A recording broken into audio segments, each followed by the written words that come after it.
Todo cristiano espera que Jesús vuelva por segunda vez.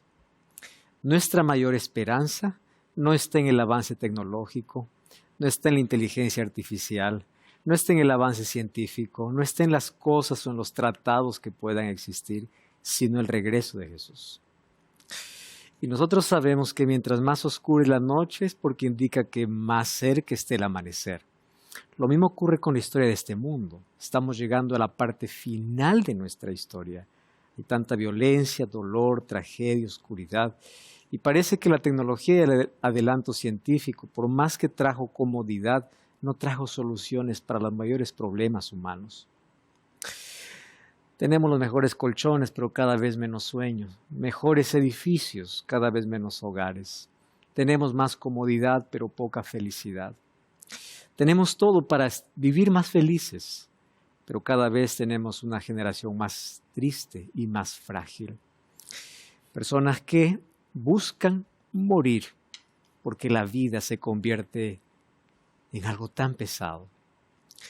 Y cada vez los datos estadísticos son alarmantes.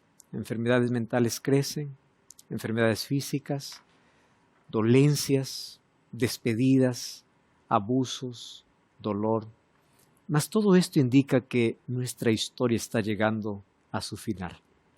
Y ese amanecer glorioso lo traerá Jesús. Soñamos con aquel día. Sin embargo, hay una división de opiniones o pensamientos en cuanto a cómo volverá Jesús. Algunos piensan que Jesús volverá 2 veces más. Primero robará a su pueblo y luego vendrá en gloria y majestad. Otros, en cambio, dicen que Jesús solamente viene por segunda vez. Y al final de cuentas, ¿quién tiene la razón? No se trata de qué argumentos hay, se trata de qué es lo que la Biblia dice. A la pregunta, ¿cómo vendrá Jesús?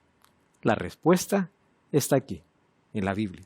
Bienvenido, está comenzando Biblia Fácil. Qué bueno que nos estés acompañando en un capítulo más.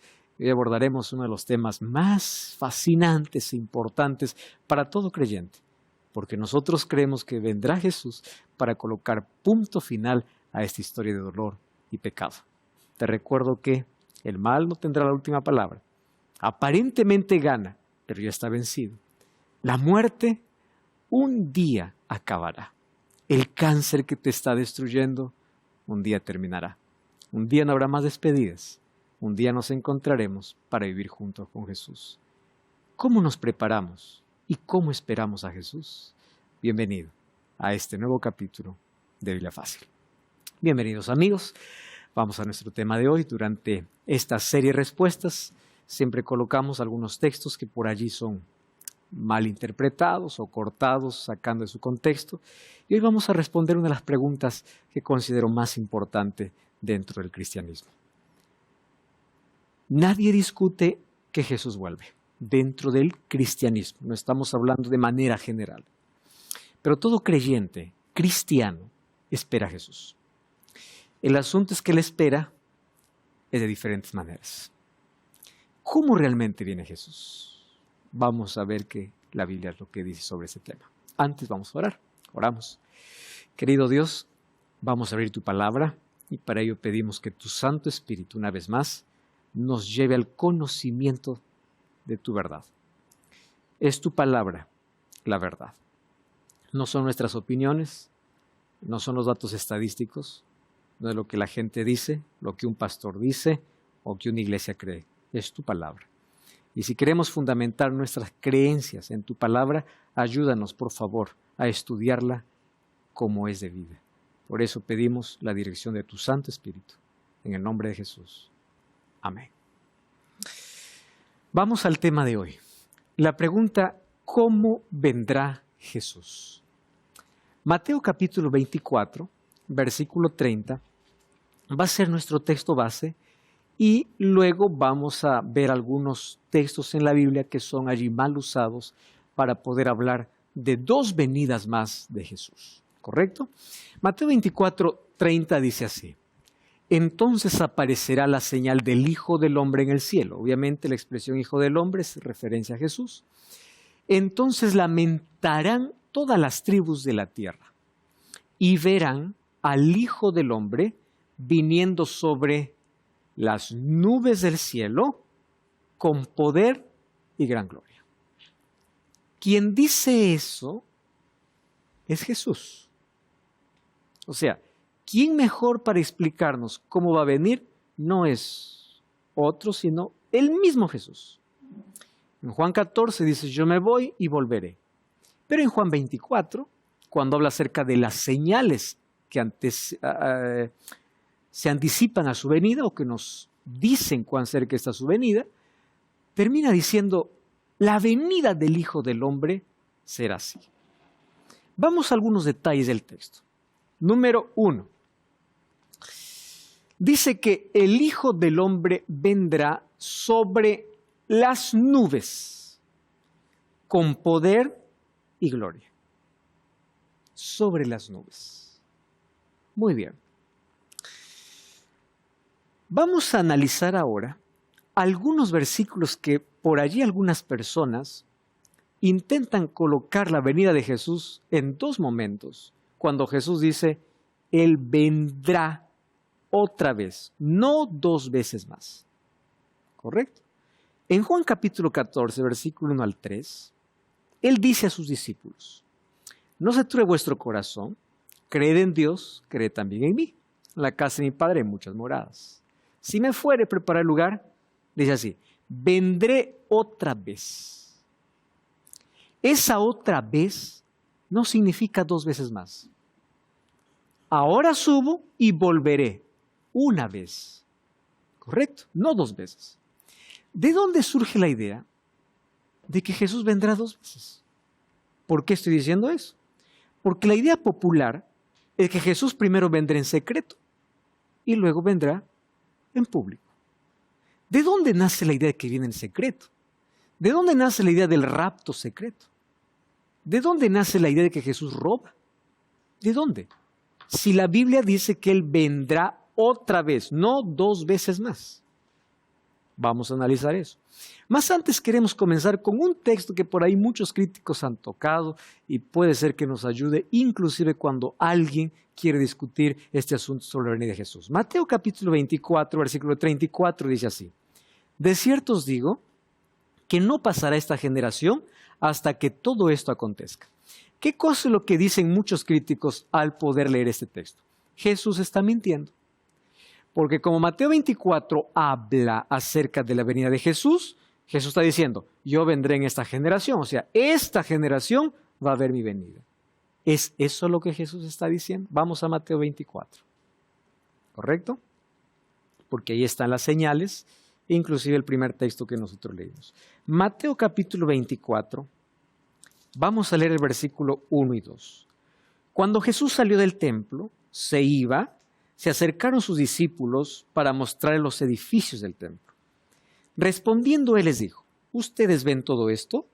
De cierto os digo que no quedará aquí piedra sobre piedra que no sea derribada.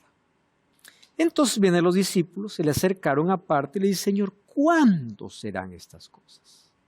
¿Cuándo? ¿Qué está sucediendo en ese texto?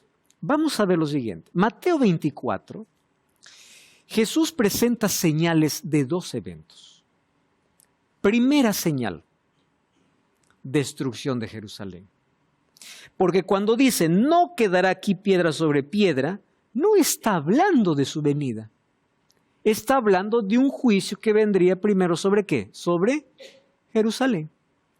Y en los primeros versículos, incluso nosotros vamos a encontrar algunas señales que tenían que ver con Jerusalén. Por ejemplo, vamos a ver el versículo 15, por ejemplo. Cuando ustedes vean en el lugar santo la abominación desoladora que habla el profeta Daniel, el que le entienda, los que estén en Judea huyan a los montes. El que esté en la azotea no descienda para tomar algo de casa. El que esté en el campo no vuelva atrás para tomar su capa. ¡Ay de los que estén en cinta y de los que críen aquellos días! Orad para que vuestra huida no sea en invierno, bien sábado. ¿De qué está hablando Jesús aquí? De la destrucción de Jerusalén. Resulta que todos los cristianos que atentamente vieron las señales, porque hubieron señales antes que Jerusalén sea destruida. Ninguno pereció, ninguno. Cuando ellos vieron la señal, ellos salieron. Todavía las puertas estaban abiertas cuando el ejército romano vino y cercó la ciudad de Jerusalén. Por alguna razón, esto fue la intervención divina, que el ejército romano tuvo que volver y dejó en libertad. Era la señal para que todos puedan huir. Los cristianos salieron. Y después volvió el ejército. Ahora sí fue destruido completamente el templo y la sangre corría por la ciudad de Jerusalén. ¿Ustedes se acuerdan el momento de la crucifixión de Jesús? Pedro se lava las manos y dice así: este hombre es inocente. Yo no hallo ningún mal en este hombre. La sangre de este inocente caiga sobre ustedes. Claro, él trata de justificarse, pero él está colocando la responsabilidad sobre la gente. ¿Qué responde la gente? Sí, que caiga sobre nosotros y sobre nuestros hijos. Miren hasta qué extremo se llegó aquel día viernes del año 31, cuando condenaron a Jesús. Y cuando Jesús entra a Jerusalén el día domingo, él llora sobre la ciudad. ¿Y por qué llora si todos estaban cantando Hosana al Hijo de David? Por dos cosas. Porque él ve la hipocresía de la gente y que aquellos que decían Hosana, luego iban a decir crucifícale. Y número dos, porque la ciudad que tanto quiso salvar, finalmente será destruida. Y allí Mateo 23, 37, ¿no? Jerusalén, Jerusalén, tú que matas a los profetas, apedreas a los que te son enviados. ¿Cuántas veces quise juntar a tus hijos como la gallina junta sus polluelos debajo de sus alas, mas tú no quisiste? Entonces, cuando ellos mismos piden la condenación de la sangre de Jesús sobre ellos, finalmente se cumple la destrucción de Jerusalén. Mas Jesús ya anticipó. ¿Ves todo este templo? De aquí no quedará piedra sobre piedra. Todo será derribado. Entonces los discípulos dicen, para que eso suceda, solo tiene que ser el fin del mundo. Y allí Mateo 24 nos da señales entonces de dos eventos. Primero, la destrucción de Jerusalén y luego la venida de Jesús. Entonces, cuando dice el texto, de cierto digo que no pasará esta generación hasta que todo esto acontezca, ¿en qué contexto está hablando? Toda esta generación verá la destrucción de Jerusalén. Y fue así. Toda esa generación fue testigo. Los creyentes, los cristianos, huyeron, salieron, porque entendieron lo que Jesús les había advertido. Así como fue destruida Jerusalén y aquellos que fueron advertidos se salvaron, entonces Jesús también nos da otro tipo de señales para que nosotros sepamos estar preparados para el regreso de Jesús. Entonces en Mateo 24 se entrelazan dos tipos de señales, del tiempo del fin y señales de alerta para huir de Jerusalén. En ese contexto, dice Jesús, no pasará esta generación, hablando de ¿qué? Hablando de la destrucción de Jerusalén. Muy bien, vamos entonces aquí, el primer asunto sobre la venida de Jesús. ¿Cómo se interpreta? Existe una teología, que es la teología dispensacionalista. Es un poco larga la palabra, mas vamos a resumir así. Dispensación significa tiempo, para que nos quede más fácil de entender. Entonces, ¿en qué cree una teología dispensacionalista? En diferentes periodos de tiempo, ¿correcto? Mas, ¿cuál es el peligro de la teología dispensacionalista? El principal exponente fue Cyrus Scofield. De paso, Scofield es una versión de Biblia. Nosotros debemos considerar una cosa. Todas las versiones de Biblia, obviamente, son traducciones que nosotros tenemos que varían algunas palabras por una mejor comprensión. Pero existen algunas versiones que tienen notas. Y esas notas son divididas por líneas O sea, hasta aquí es lo que dice el texto. De aquí para abajo es comentario. Existe una versión, que es la versión Scofield, que es una Biblia comentada. O sea, está el texto y acá hay anotaciones o hay comentarios. ¿Qué sucede? Cyrus Scofield, él, en esa versión de Biblia, coloca encabezados, notas y resúmenes, un error sutil que con el tiempo fue tomando cada vez más fuerza, porque él divide a la historia del mundo en 7 periodos, llamado 7 dispensaciones. Por eso es dispensacionalismo. Dispensación es un periodo de tiempo. Y según como él coloca en su argumento para explicar ese asunto, es que la humanidad está dividida en 7 periodos, pero en cada periodo Dios tiene un trato con el hombre de una manera diferente. Y ahí nosotros encontramos un serio problema, ¿verdad? En otras palabras, voy a ser más simple al decir aquí. Con uno Dios trató de una manera y a otros Dios trató de otra manera. A algunos Dios salvó de una manera y a otros Dios salvó de otra manera. Cuando vamos a Apocalipsis 14 dice que el evangelio es eterno. Dios no tiene 2, 3, 4, 5 planes de salvación. Dios tiene un solo plan. Y ya hemos visto aquí que tanto la gracia, la fe y la obediencia siempre estuvieron juntas, siempre estuvieron en armonía. Eso ya lo hemos visto con varios textos bíblicos. Ahora, ¿cuál es el problema? Es que dice que la humanidad está dividida en 7 periodos. Periodo de inocencia, conciencia, gobierno humano, promesa y ley. Cuando llega aquí a la ley hay una división. ¿Por qué? Porque toda esta gente que vivió hasta el periodo de la ley fueron salvos solo por la ley. Aquí no hubo gracia, solo ley.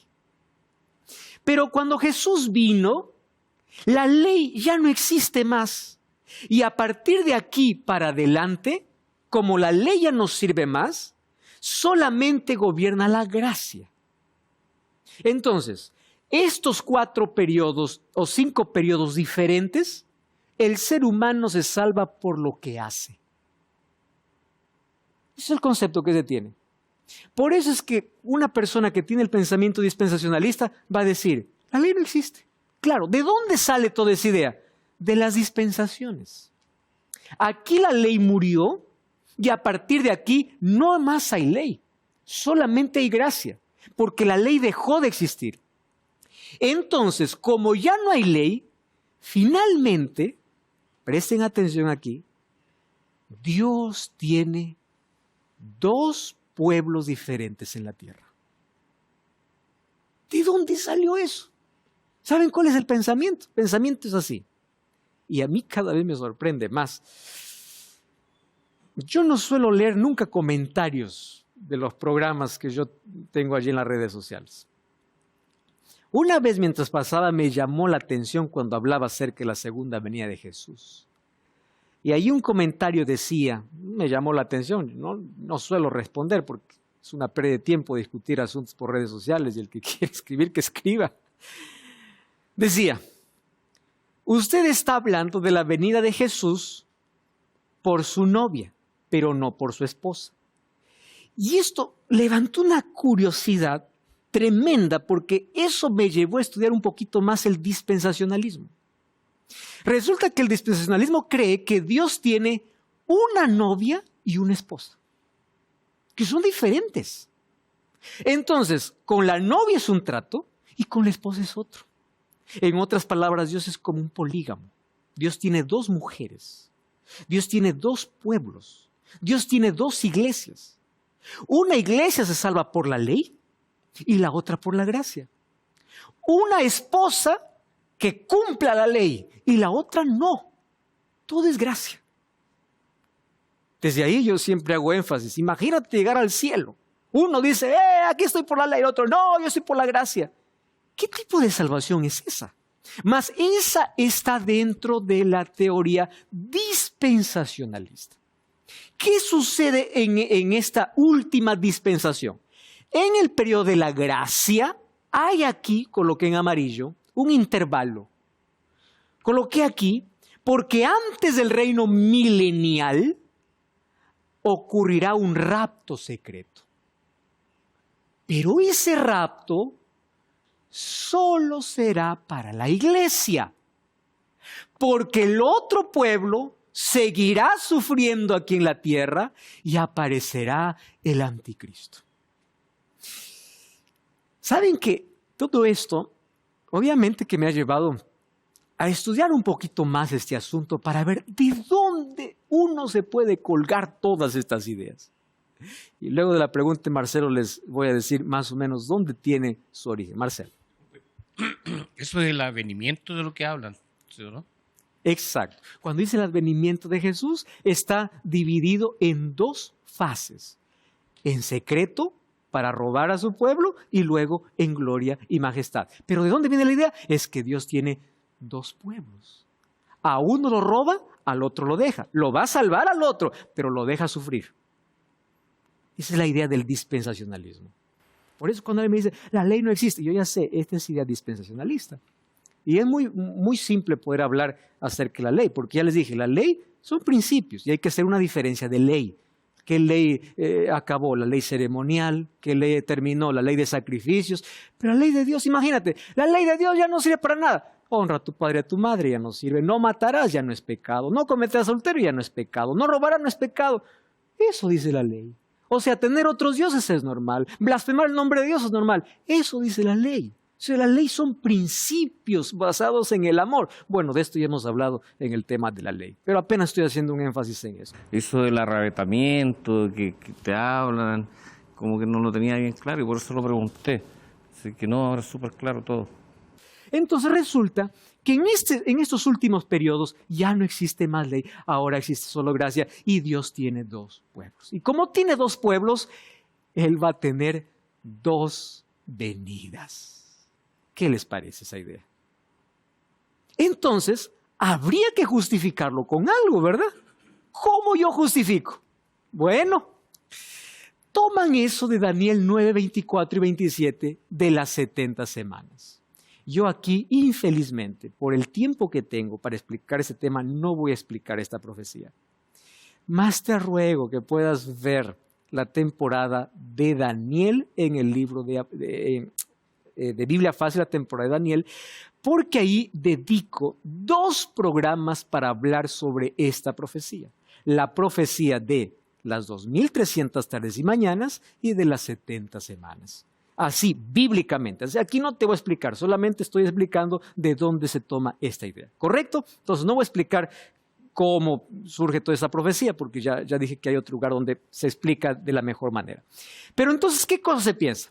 Que de las 70 semanas que habla el profeta Daniel, resulta que la última semana no se cumple.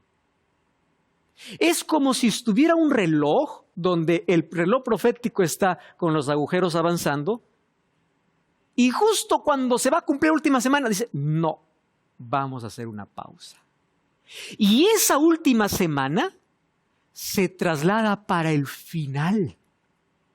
Porque al final, durante 7 años, reinará el anticristo. Entonces, la última semana de Daniel, capítulo 9, queda como una brecha inexplicable. ¿Qué pasó? En otras palabras, como que Dios se arrepintió y dijo, bueno, aquí no está bien las cosas, vamos a colocar esta semana para el final. Pero ahí tengo la pregunta, si las 70 semanas forman parte de un periodo mayor, que son las 2300 tardes y mañanas, ¿cómo yo saco una semana en la profecía, lo coloco al final y no tengo explicación? ¿Por qué hay ese vacío? Entonces, ahí entendí otro asunto, que esto cada vez me llamó más la atención. El dispensacionalismo cree que Jesús vino a la tierra a formar un reino terrenal. Y eso es lo más curioso porque a Jesús le quisieron coronar varias veces y Jesús siempre huyó. Incluso a Pilato, ¿qué cosa le dice? Mi reino no es de este mundo. Pero ¿qué cree el dispensacionalismo? El dispensacionalismo cree así. Como Jesús no pudo cumplir su plan con los judíos, ¿qué hizo? Como para darle celo a los judíos, les dijo, bueno, ustedes no me quieren, yo voy a formar la iglesia. Ustedes son mi pueblo, pero ellos también son mi pueblo. Ustedes por la ley, ellos por la gracia. Imagínense, ¿no? Entonces, ¿qué cosa va a hacer Dios? Dios va a salvar a su pueblo. Los judíos finalmente se van a salvar para que Dios pueda instituir el reino milenial, pero Él tiene ahora su iglesia. O sea, Dios tiene dos pueblos. Por lo tanto, tiene que haber, ¿qué cosa? Dos venidas diferentes. Dos venidas diferentes. Muy bien. ¿De dónde salió esa idea? Pues la Biblia no tiene ningún respaldo para eso. Ninguno. Bueno, de eso más te voy a explicar y lo que la Biblia enseña cómo volver a Jesús después de esta brevísima pausa. No cambies el canal, ya estamos de regreso. Esto es Biblia Fácil. ¿Cuántos creyentes dicen, yo sé cómo vendrá Jesús, vendrá y robará a su pueblo? ¿Dónde está? En la película. ¿Qué película? En tal libro. No, dime la Biblia. No lo que ves, no las series. No vengas aquí que Hollywood viene a promover de cuando acá la Biblia. Hay poquísimas series. ¿Qué cosa es lo que dice la Biblia sobre esto? Yo quiero que tú puedas profundizar ahora tu conocimiento en la revista Esperanza en la Mira de la Verdad. Puedes solicitarlo a nuestro WhatsApp más 5512 9810 1460. Te recuerdo que es totalmente gratis, solicítalo ahora mismo, te enviaremos un enlace solamente para que coloques algunos datos para hacerte el envío de esta revista. Tus datos son extremadamente protegidos, puedes confiar en eso. Entonces, puedes solicitar ahora mismo la revista Esperanza en la Mira de la Verdad. Continuamos con nuestro estudio. Entonces ya vimos que una manera de interpretar la venida de Jesús en dos eventos o dos momentos es porque se tiene la idea de que Dios aquí tiene dos pueblos. Entonces Dios tuvo que parar el reloj profético y les dijo, con ustedes los dejo para el final y yo me voy con la iglesia. Y a partir de allí surgen tantas cosas extrañas. Por ejemplo, como la última semana de las 70 no se pudo cumplir, se coloca para el tiempo del fin. Y resulta que en las 70 semanas, en la última semana, no es la venida del anticristo, es la venida del Mesías. Recuerden que en Daniel capítulo 7, cuando habla de la última semana, está hablando del bautismo de Jesús, de la muerte de Jesús y del fin de oportunidad para el pueblo judío. Esa semana que es importante, en lugar de Cristo lo colocan al anticristo.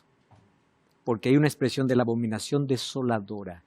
Pero esa abominación desoladora no se refería a lo que Cristo iba a hacer, sino a lo que el imperio desde ese momento iba a hacer, obviamente, con las cosas sagradas. Bueno, ese tema yo lo explico en Biblia Fácil, Daniel. No voy a meterme allí en asuntos porque me va a quitar más tiempo. Ahora, ¿qué cosa sucede?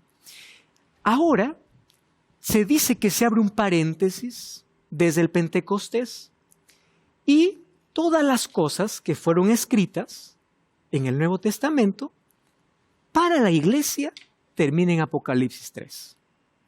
Porque en Apocalipsis 3, Dios le dice a Juan, sube. Y se entiende de que como le dijo a Juan, sube, no es Juan, es la iglesia que sube. Entonces Apocalipsis 4, 5, eso déjalo para los otros. Eso no tiene nada que ver con nosotros. Por eso que el libro de Apocalipsis es el libro menos leído. ¿Por qué razón? Porque aparentemente no tiene nada que ver con nuestra historia. Cuando en Apocalipsis está el regreso de Jesús, acontecimientos, 7 trompetas, 7 plagas. Bueno, según el dispensacionalismo, no es para ellos. ¿Por qué? Porque durante todo ese periodo el pueblo habrá sido robado. ¿Y dónde estará? En el cielo. Cuando la Biblia dice, cuando Jesús venga en gloria y majestad, no dice que vendrá con los que robó, dice que vendrá con sus ángeles. No dice que vendrá con su iglesia. ¿Correcto? Bueno, Ya les expliqué, el reloj aparentemente es detenido, comienza un reino espiritual, comienza la dispensación de la iglesia, el tiempo de los gentiles es un paréntesis, Dios suspende su plan para Israel, va a los gentiles, Dios tiene dos pueblos separados, Dios tiene dos planes diferentes, Israel después de su restauración habitará en esta tierra y la iglesia en el cielo. Pero esta idea de las dispensaciones que colocó Cyrus Scofield en su versión, no fue creada por él. A la verdad tiene una raíz un poco antes. Entre los años 1800 al 1882, John Nelson Darby, él, inspirado en los escritos del jesuita español Francisco Rivera, proyectó la venida del anticristo para el final. ¿Qué pasó, amigos? ¿Qué pasó? Resulta que para interpretar las profecías existen tres métodos. Método preterista, método futurista y método historicista. ¿Cuál es la diferencia entre ellos? Cuando hubo un despertar y comenzaron a averiguar las profecías, vieron que ese poder perseguidor, aplastante y que se hacía pasar por Dios era el anticristo. Y ese poder ya estaba gobernando. Entonces, para que la gente no viera ese poder dominante, perseguidor y prohibidor, comenzaron a colocar las profecías en dos direcciones diferentes. Primera, preterista. No te preocupes, todo es ese poder, esa cosa, todo fue en el pasado. Eso se cumplió con Antíoco Epífanes IV. Eso fue allá en el pasado. Así, cuando la Biblia habla de, no, eso no te preocupes, eso no es de nuestro tiempo. Solamente para que el anticristo que está en movimiento no se pueda develar. Otra teoría es, no te preocupes, lo que tú estás pensando no es el anticristo, porque esa profecía es todo para el futuro, es la interpretación futurista. El anticristo no está ahora, está en el futuro, o está en el pasado, o está en el futuro, en el presente no. ¿Cuál es la interpretación correcta de la profecía? Historicista. La Biblia y la historia se complementan con exactitud y Dios, la historia revela su profecía. El jesuita español llamado Francisco Rivera, para desviar la visión del verdadero anticristo, colocó la llegada del anticristo para el tiempo del fin. ¿Y dónde lo colocó? En los 7 años. ¿Recuerdan la semana que faltaba de las 70 semanas? Allí vendrá el anticristo. Ustedes saben que ningún reformador cree en el arrebatamiento secreto.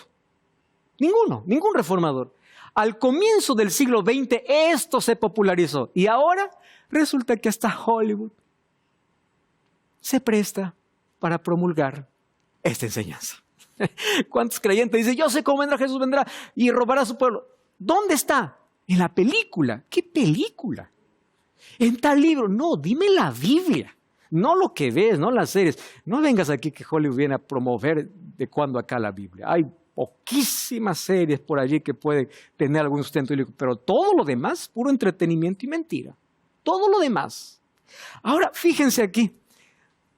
Vino Tim LaHaye con su libro Dejados para atrás y hasta se hizo película. Yo ya pude ver tantas cosas, ¿no? Cuidado, este carro en algún momento puede quedar sin dirección porque en el rato yo me desaparezco. Y tantas cosas así. ¿De dónde, cómo quieren sustentar el rapto secreto? ¿Cómo? Muy bien, vamos a ver entonces algunos textos. Primer texto, Mateo 24, 40 y 41. Estarán 2 en el campo, uno será tomado, el otro será dejado. 2 mujeres moliendo en un molino, la una será tomada y la otra será dejada. Ya ven, ahí está. Entonces 2 están juntos, una es tomada. Ah, una es raptada. Vamos a ver si es eso. Vamos a Mateo 24. ¿Está bien? Quiero que abran sus Biblias. Yo les dije que una de las peores maneras de leer la Biblia es aislar un texto de su contexto. ¿Está bien? Mateo capítulo 24. Solo que vamos a leer hoy un poquito antes, desde el versículo 36, para poder entender en qué momento Jesús lo dice. Mateo 24, 36. El día y la hora nadie lo sabe, ni aun los ángeles de los cielos, sino solo ¿quién? Mi Padre. Mas, como en los días de Noé, así será la venida del Hijo del Hombre. Jesús está colocando, ¿qué cosa? Una ilustración, un ejemplo. Porque como en los días antes del diluvio, estaban comiendo, bebiendo, casándose, dándose en casamiento, hasta el día en que Noé entró en el arca y no entendieron, o sea, no se prepararon, estaban tan distraídos, no entendieron, hasta que vino el diluvio y se los llevó a todos. Así será la venida del Hijo del Hombre. Entonces, ahora les hago la pregunta. Cuando yo digo entonces, significa que dije algo antes, porque entonces viene a ser la continuación o hasta la conclusión. Yo no le voy a venir hoy día a decir, ¿cómo están? Entonces, ¿entonces qué? Tienes que decirme algo antes, porque el entonces es una conclusión. ¿Qué está hablando Jesús? Mi venida será como los días de Noé. ¿Está bien? Cuando vino Noé, algunos estaban dentro del arca, vino el diluvio, Noé y su familia estaban dentro del arca, y todos los demás estaban afuera. El diluvio vino y no se dieron cuenta, vino de manera repentina. Tanto así que cuando quisieron entrar al arca, la puerta ya estaba cerrada.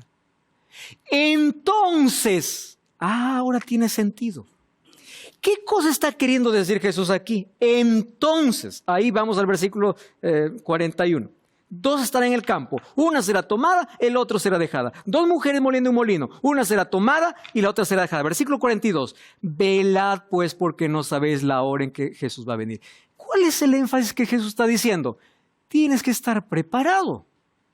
Porque así como cuando vino el diluvio, uno fue salvo, el otro perdido, es entonces la conclusión, tú tienes que vigilar. No está diciendo Jesús que va a robar, porque si yo tomo de manera literal ese texto, sería así. De 2, uno se salva. En otras palabras, el 50% de la población está salva y el 50% está perdida. De eso no depende la salvación. Otro asunto importante. Volvamos a leer el texto. Dice el versículo 39.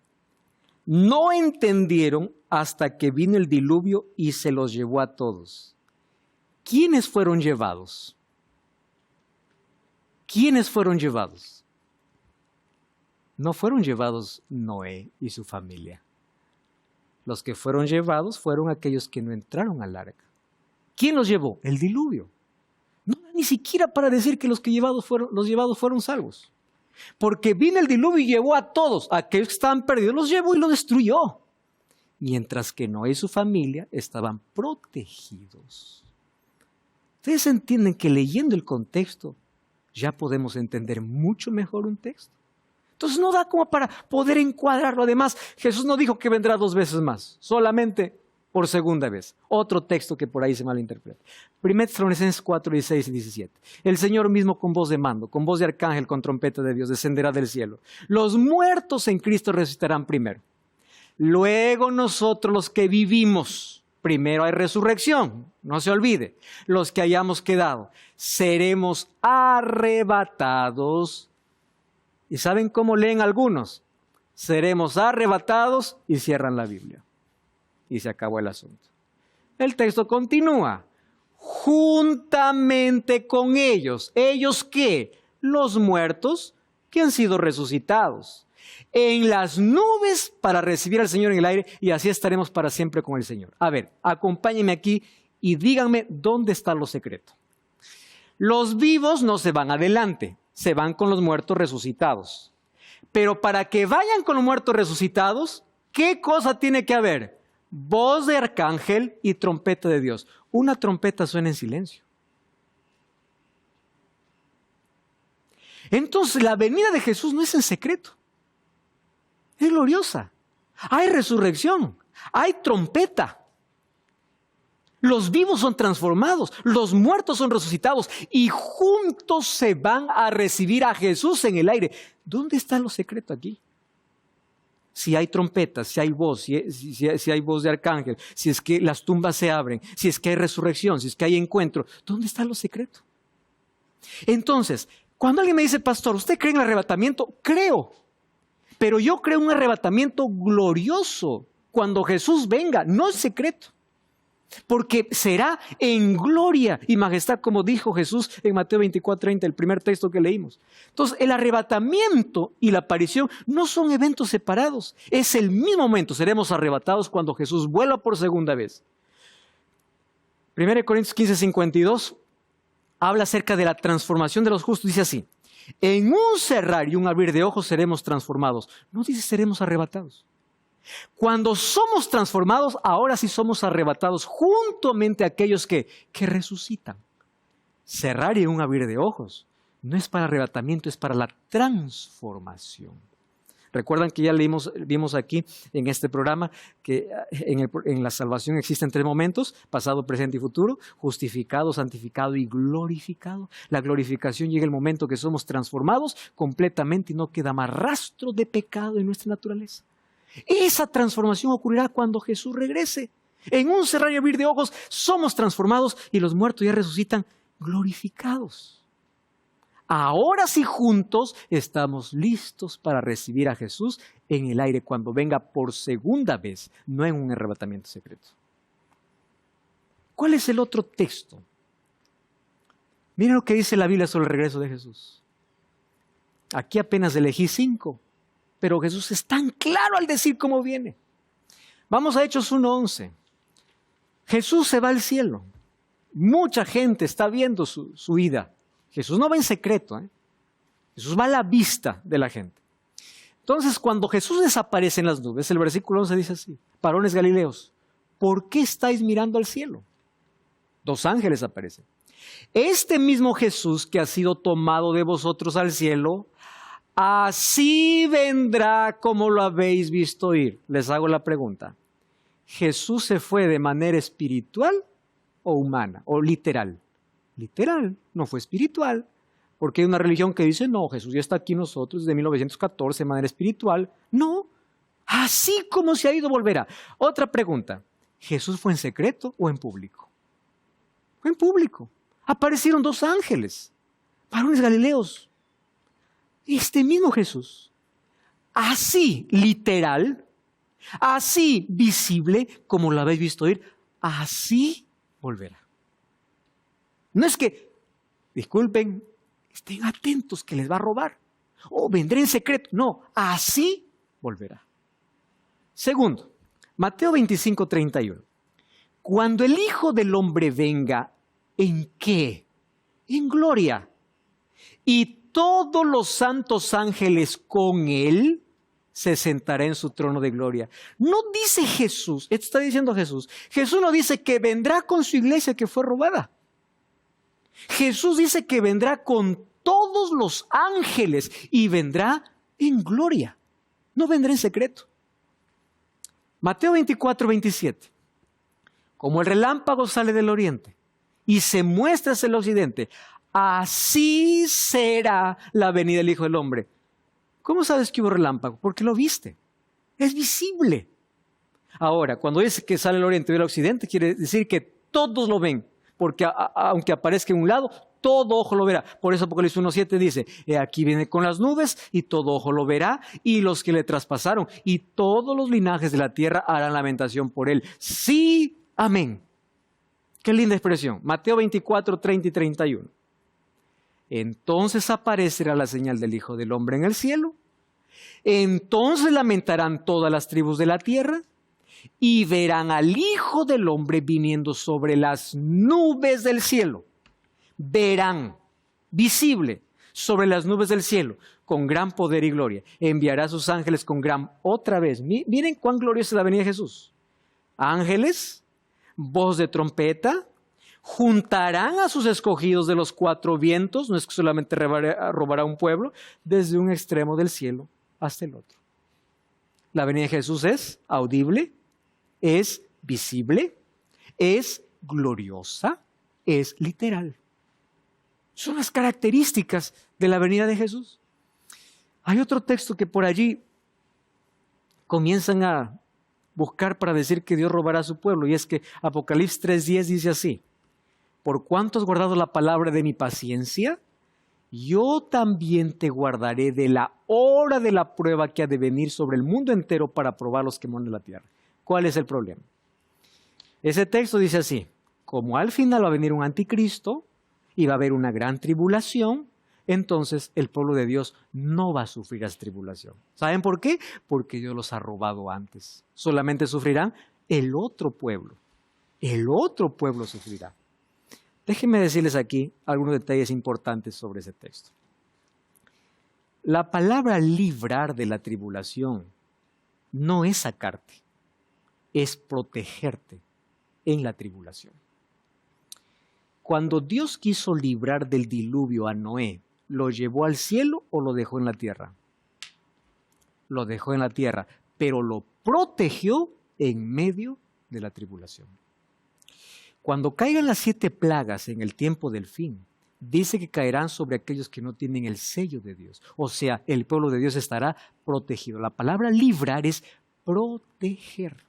En medio. No es que te voy a robar. No. Proteger. Ahora, la Biblia dice que en el cielo estarán aquellos que pasaron por la gran tribulación. O sea, ¿va a haber tribulación? Claro que sí. Y el anticristo que colocan al final no está al final. Al final perseguirá de nuevo, pero el anticristo ya actúa desde el año 538. Vamos a la Biblia. Miren lo que dice el libro de Apocalipsis. Apocalipsis capítulo 7, versículo 14.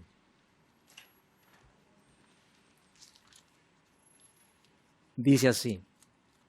Yo le dije, Señor, tú lo sabes, porque hay una pregunta antes que dice, Señor, ¿quiénes son? ¿De dónde han venido estos con ropa blanca? Señor, tú lo sabes. Y él me dijo, estos son los que han salido de la gran tribulación y han lavado sus ropas y las han emblanquecido en la sangre del Cordero. O sea, el pueblo de Dios sí pasará por la tribulación. ¿Cómo será protegido? Dios mandará a sus ángeles. Dios cuidará de sus hijos. ¿Ustedes se acuerdan cómo Dios protegía al pueblo de Israel cuando caían las plagas sobre Egipto?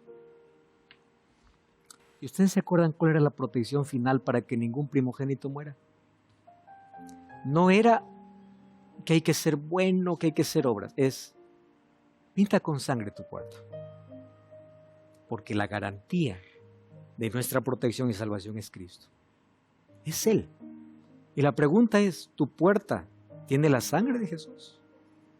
Porque cuando venga la destrucción, la protección viene justamente sobre aquellos que tienen la sangre de Jesús. Cuando uno cree en la teoría dispensacionalista, uno está atacando la Biblia, atacando la profecía, atacando el libro de Apocalipsis y enseñando una doctrina totalmente equivocada. Yo te voy a decir cuál es el peligro. ¿Tú sabes por qué a Jesús no le recibieron cuando vino por primera vez? Inclusive los discípulos estaban decepcionados cuando Jesús murió. ¿Y sabes por qué estaban decepcionados? Porque ellos esperaban un Mesías diferente. Esperaban un Mesías político y no un Mesías que los redima del pecado. Por eso se decepcionaron. Porque ellos esperaban a un Cristo diferente. Satanás ha llevado ese mismo problema para la segunda venida de Jesús. Para que la gente no esté preparada para su segunda venida, les ha llevado por un camino mostrando un Jesús diferente, una venida diferente, que no está en la palabra. Mas hoy tú tienes la posibilidad, al entender este mensaje, de poder esperar la venida de Jesús de la manera correcta. Porque un día una pequeña nube aparecerá en el cielo, que cada vez será más grande, y millares de ángeles vendrán para reunir a todos los escogidos. Yo quiero contemplar esa gloria.